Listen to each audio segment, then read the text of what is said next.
So um, I've hit the record button, Adam, so you want to go ahead and take it away?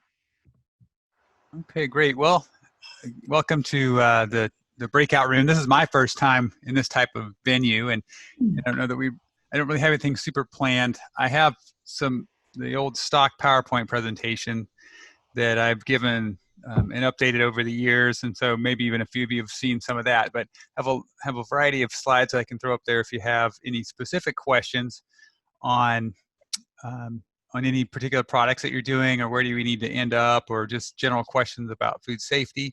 So really just wanted to take this opportunity to visit with everyone and see what questions you have, and hopefully we can have a good discussion about that. So is value added foods for food, or is value added for food items only? I'm not sure the exact intent of that, Colin. If you could, if you want to unmute, you can go ahead and, if you'd like, or maybe type it into the chat.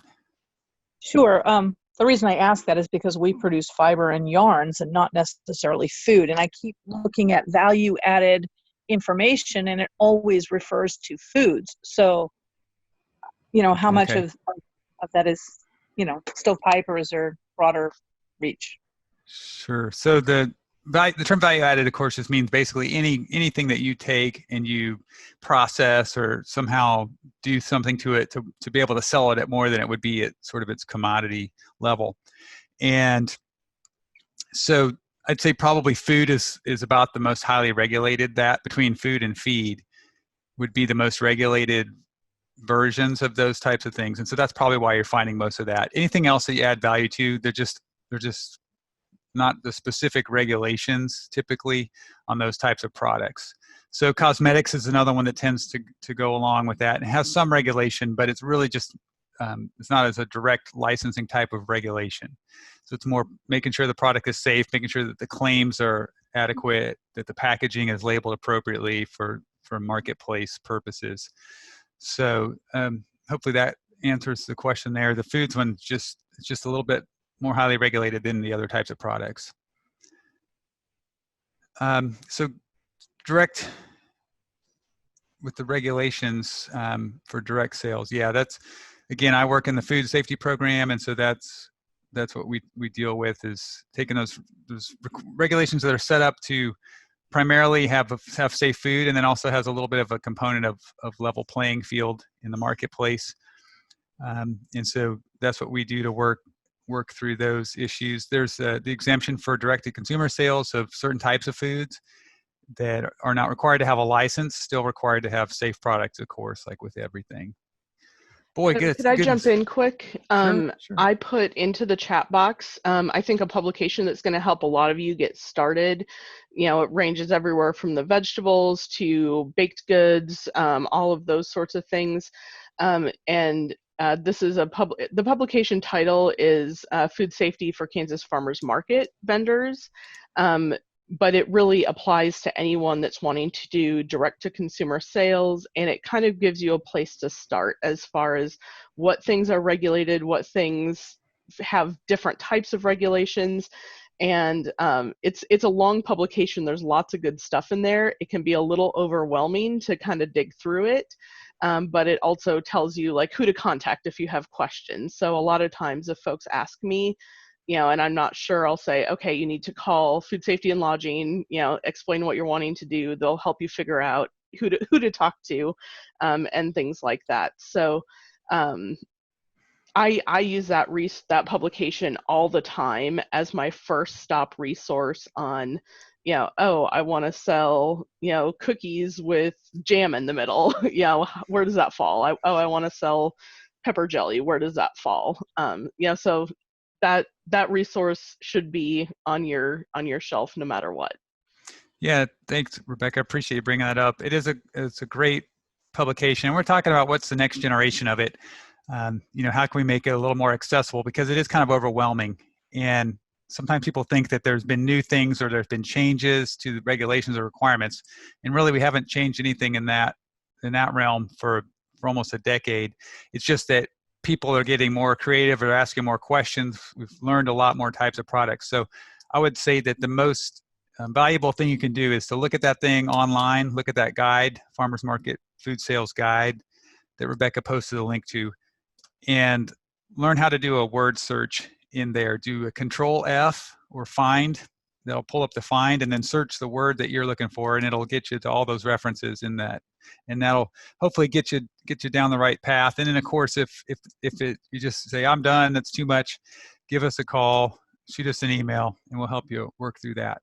Is everybody going to end up back in this particular room we're in now at the end?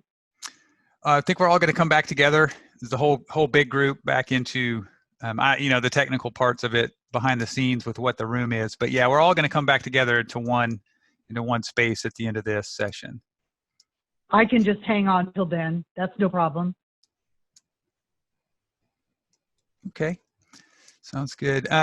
So question, I'll just try to go down the list here.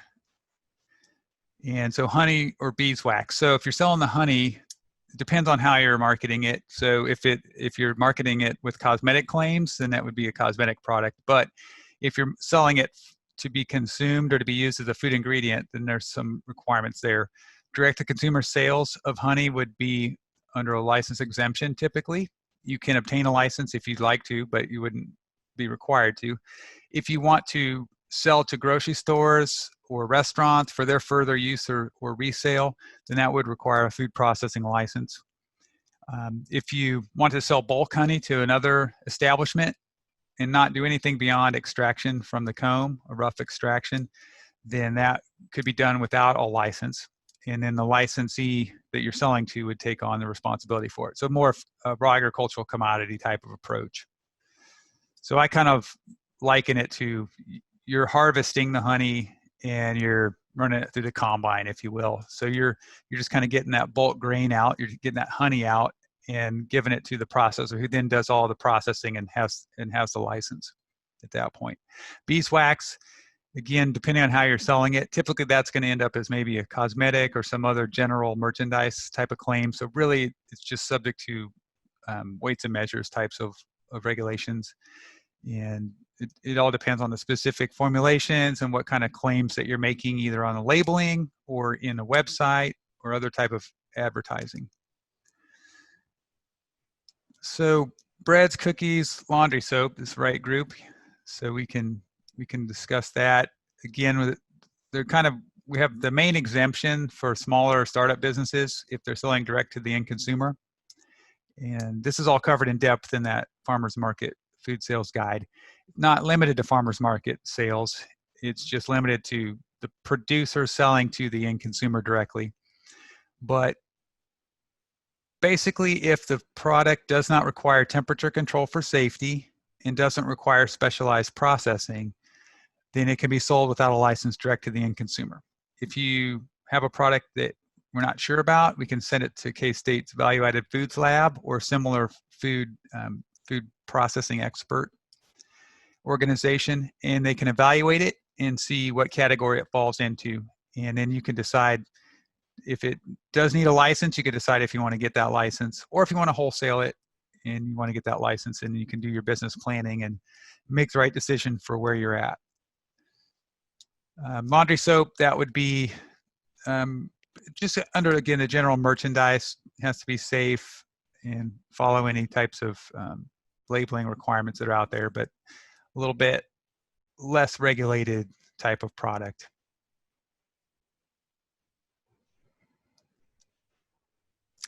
Okay, so question about secondary seller. Oh, let's see, did I skip one? Okay, yeah, secondary seller, like at a farm store. So if you're selling, again, consignment sales or actually transferring ownership of the product to the retailer, that is a wholesale transaction, and the law sets that up to require a license as a food processor for wholesales. Let's see, I think there was one earlier I did miss on roadside vegetable stand. So the law does not require a license if you're selling just vegetables, basically unprocessed. You can wash them with potable water, But if they're unprocessed vegetables, you can sell those at the farm stand without requiring a license. Just need to make sure that they're grown. We recommend the good agricultural practices. You need to follow all label requirements for any pesticide products like herbicides or insecticides that you apply to the products. Make sure you follow the label will specify what crops it can be applied to. Some things you can't apply to tomatoes. Some things you can't apply to green beans. So you need to make sure that that crop is on the label, and then you follow any type of pre-harvest intervals. So you don't harvest it within a certain period of time from application. It has to have time for that product to degrade and break down so that it doesn't create a residue in the product that would not be acceptable. Let's see. Good. I'm glad that you were able to search that, Kristen, and find what you were looking for in the document. The word search is, it kind of makes it a little more manageable, I think. Good question here. The producer, looks like maybe a smaller producer doing a side light of maybe you're doing grains or other livestock or something like that, and you want to sell directly to a restaurant or a grocery store, sell the fresh produce. That does not require a license if you're not packaging it in the final retail package and you're not doing any processing beyond just like washing or maybe pulling off some of doing a little bit of culling of some leaves that maybe aren't in great shape. So basically nothing beyond the harvest cut and potable water washing. You could sell that to the restaurant without a license. Again, need to make sure your garden patch is sited appropriately so you're not getting runoff from any livestock operations or other types of contamination in there. Recommend that you look at the good agricultural practices for all kinds of risks that can be found in produce, because it's typically not, a lot of the produce is consumed without heat treatment. So there's no kill step, as they call it. Adam, do you want to talk about the Fisma produce safety, or do you want me to jump in and talk about that really quickly? Yeah, if you want to visit about that. It's not a licensing requirement per se, but I think it's useful information. So in 2011, the Food Safety Modernization Act was passed, and part of that is a produce safety rule, which is the first federal regulation of any sort regarding fruit and vegetable production. And so there are a lot of exemptions and things like that for small scale producers. However, we strongly recommend, we strongly encourage anyone who's wanting to grow and sell produce to take the produce safety grower training for a couple different reasons. One, even if you're exempted, if you have a food safety outbreak traced to your farm, then you lose your exemption. So it's good to know what the law requires and how to follow those safety guidelines, because the training is all about common sense food safety practices. Like Adam was saying, don't put your produce field in an area where you're going to get runoff from an animal feedlot or something like that. And so we do offer those produce safety trainings. They're hefty trainings, full day trainings. There's some coming up this summer online. And for larger farms, you're actually required by law to take the training at least one time. You only have to take it once, but I encourage everyone, if you're going to sell to direct to consumer, sell to restaurants, take the food safety training, because it really helps you think through the risk piece of it, as far as what are things that could cause problems that you maybe didn't think about, as far as managing those food safety pieces. So that I can't encourage that strongly enough to do that, even though most of our producers in Kansas would fall within the exemption. It's important to know the law and what is necessary. And I see, as far as how large is a farm to be required to take the training, it gets really tricky because there's a lot of nuance to it. You're exempt if you have less than $25,000 in produce sales, but if you are selling other agricultural products, you are not necessarily exempt. So You know, if you're selling other types of products in addition to produce, you should take the training. So that's the best guidance I can give. Generally, we say everyone should take the training because it's good, solid, science-based information no matter what. Definitely, yes, appreciate that. So produce safety is a challenge, and again, as Rebecca mentioned, you know, you could see a mixed production farm that's doing a lot of grains and maybe has some livestock, and they could end up over the threshold even though the produce sales were very small. That was set at the federal level. And so but again, just sometimes when there's sort of what they call a standard of care that's established that becomes the what's expected in a given industry, even though you might not legally be bound by it, it still may impact you. And as Rebecca said, it's just good information. A lot of things maybe are common sense, but there's some things that you just might not jump into. They might not be intuitive, and those can, it's good to cover those things. And I hear good feedback from folks that have taken those courses, and so do recommend that. Okay, let's see. So farmer wants to sell produce, live chicks, eggs, and other products. So that's a diversified portfolio there. And start with the eggs. Depends on what you want to do with the eggs, if in the size of the flock. So there's some exemptions. A very small flock of 50 or fewer hens. There's no requirements to sell ungraded eggs direct to the end consumer. If you have 51 to 250 hens, then you have to keep the eggs refrigerated, do some basic labeling on the cartons, but again, they're ungraded eggs.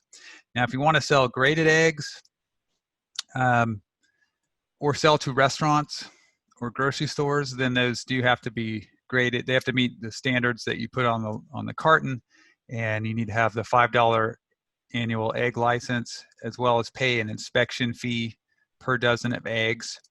And it's 3 cents. Let's see, I can't ever remember the exact terminology, but basically it's 3 mils, which is, I think it's 0.03 cents per dozen eggs is what that inspection fee is. Now, other products, that can be a lot of things. If there are other food products, it would depend on the product and what you would end up having to sell. So that might be a conversation, Sarah, that you can shoot me an email, and maybe we can answer specifically the types of products and give you an idea of what you're wanting to do. So some products, if you're producing them, they may require a license, or they may be subject to the direct-to-consumer exemptions.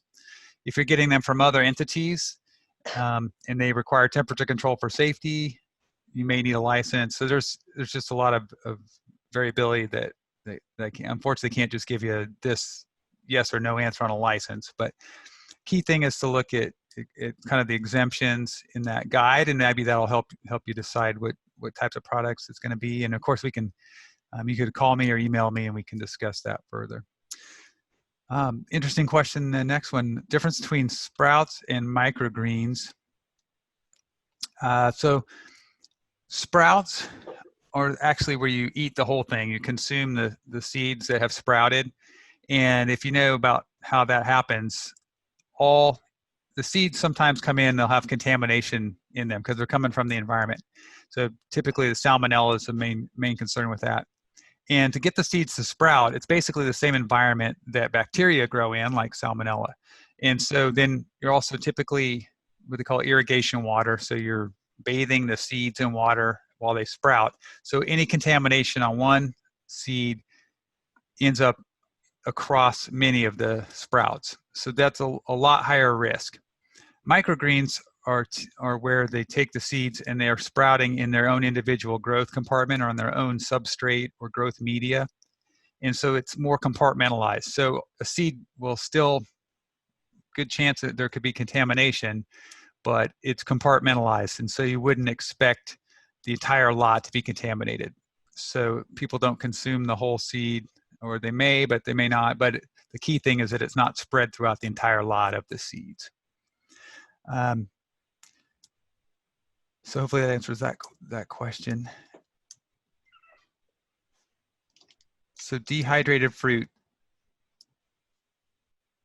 If it's wholesale, yes, correct, Dave. That would be wholesale sales would require a food processing license. Direct-to-consumer sales would depend on the type of fruit. So I don't know if anyone does a dehydrated melon. It seems like probably a pretty low value product, but a cut melon does require temperature control for safety. So we need to look into that process a little bit more. But a dehydrated apple, for example, is not a food that requires temperature control for safety, and we don't consider that a specialized process.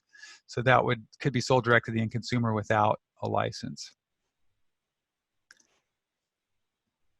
So we're in the guide to pitch the guide again. It covers a lot of this. Our website also has a lot of, we have some resource guides for folks to help them get started. We have some facility requirements, handouts to tell you about a food establishment, which is direct to the end consumer sales license. Those requirements versus the food processing facility. It's really about making the facility that is adequate for the product and process that you're doing. So to get that in your kitchen, at home, to be licensed in the home, it has to be separate from personal use kitchens. So a lot of folks are looking at shared use kitchens. Maybe there's a community kitchen in the area, or even a restaurant that's closed during certain days of the week, and you can go in and do a process there and obtain your own license for your product there. So there's some different approaches to that. But basically what we do is issue licenses to people, to operations, making a specific product in a specific facility. So yeah, the eggs question, as Rebecca said, it's covered in the guide, and then we also have some specific handouts on our website too. Some handouts for the small producers as well as for getting into grocery stores or restaurants and how to do that. Schools is another market that may be an option for you to be able to sell into. They're always looking at getting the local foods into the school meal programs. So dehydrated berries, yep, those would be fall under the exemption for direct to consumer, or again would require a food processing license for other than the end consumer, to a restaurant or to a grocery store, for example. I think we're going to be kicked back into the main room pretty quick here. I will give again, just hit up that guide, and I'll also give a recommendation that Adam and other KDA folks give really detailed presentations at the regional farmers market workshops every winter. And those are usually held in about 5 different locations around the state. So if you're going to consider doing this sort of thing long term, definitely consider hitting up one of those workshops to get some better and more detailed in-person training, on all these topics.